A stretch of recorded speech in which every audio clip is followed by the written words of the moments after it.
নমস্কার সকলকে।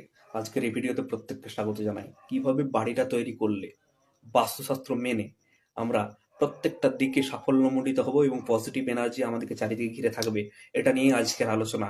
যদি আমাদের বাস্তুটা ঠিকভাবে বাস্তুশাস্ত্র মেনে তৈরি করি তাহলে আমাদের পথ চলতে সুবিধা হয়।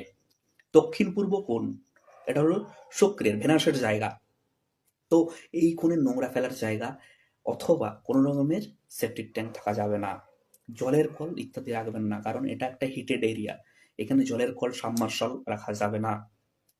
এই দিক দিয়ে খেয়াল রাখতে হবে। আর কি না, নর্থ ইস্ট কোণে, উত্তর পূর্ব কোণে অবশ্যই আপনারা কোনো রকমের নোংরা ফেলার জায়গা করবেন না, বাথরুম করবেন না।